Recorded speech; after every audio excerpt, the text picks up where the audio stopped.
You are such an incredible resource when it comes to whales. I know that there's some video that you have of a North Atlantic right whale. If we could play that, we'd love to see what we're looking at here. Absolutely, Gotti. This is so important that we all take witness of this, because we may be the last generation to see this creature before our eyes right now. This is the North Atlantic right whale. This is footage from IFAW, the International Fund for Animal Welfare. They're on the front lines with a team of folks trying to save these whales. Right now, Gotti, we only have about 340 surviving right whales.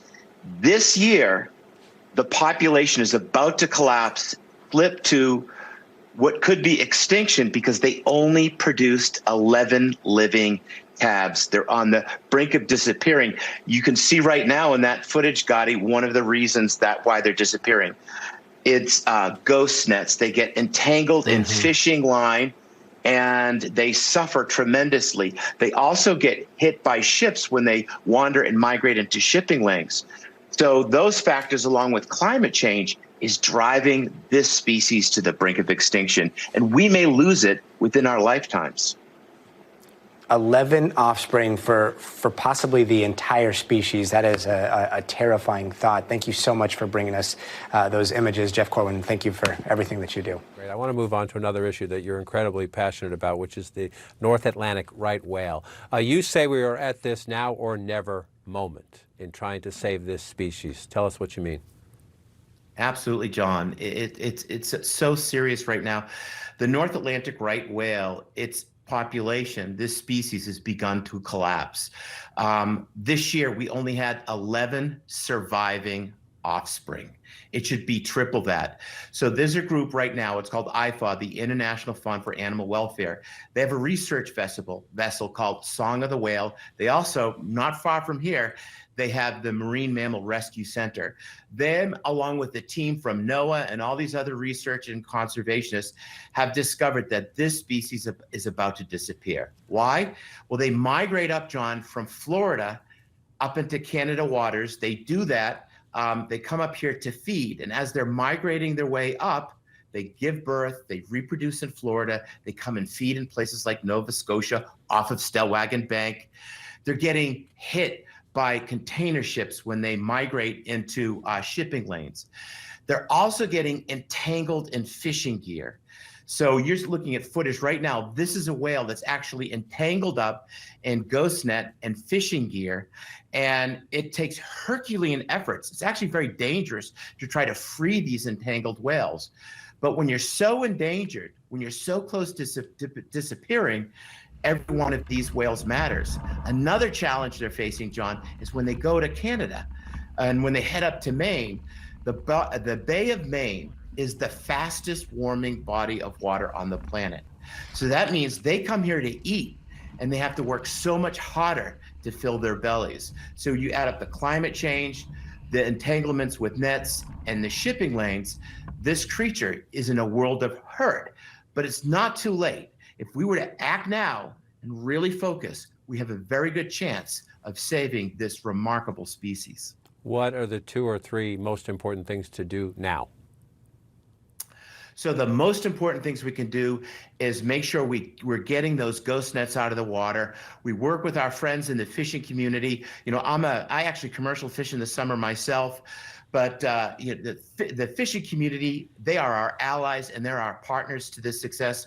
For example, we now have these incredible state-of-the-art technology lobster traps that actually deploy the buoys when they're ready to be collected versus just hanging in the water, potentially entangling whales. We have this incredible technology. We need to watch where these vessels are going so they're not hitting whales.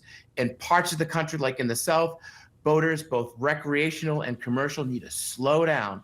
We give these creatures some space, they will survive. But this is our last chance.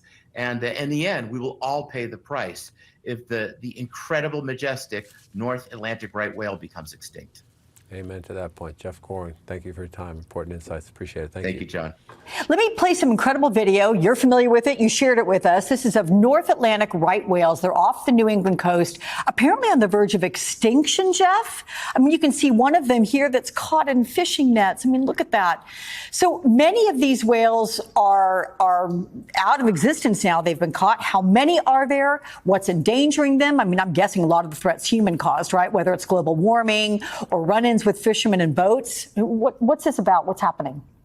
Well, Alex, this is the big $1 million serious conundrum that no one is talking about enough. According to IFAW, which is the International Fund for Animal Welfare, they have the state-of-the-art research boat called the Song of the Whale that's riding up our coast right now.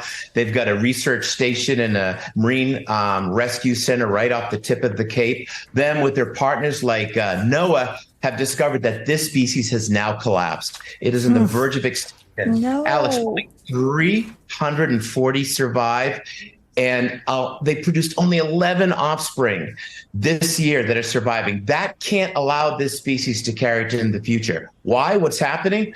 Alex, they're migrating up from their winter waters off the coast of Florida. They're coming up. They're getting hit by container ships. Alex, just yesterday, 2 whales washed up, I think, along the coast of New York, 2 adult humpbacks with catastrophic compression injuries from a ship. They're getting entangled in ghost nets and fishing gear. We're seeing that footage right here.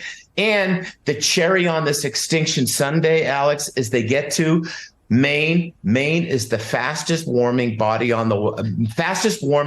water on the planet from climate change. So they have to work twice as hard to get half as much. So they don't get the reward when they migrate up to feed. So all of this together makes this right whale extinction storm, and we're not doing enough about it. And within our lives, if something doesn't change right now, we're going to lose this species.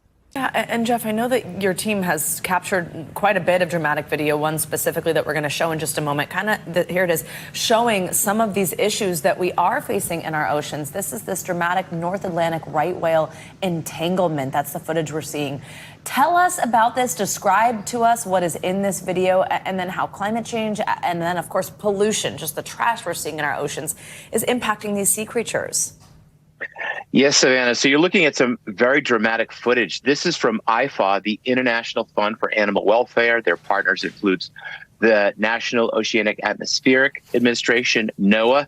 And this is the price we are paying. This is the North Atlantic right whale. And the North Atlantic right whale is now on the verge of collapse. Only 340 individuals survived.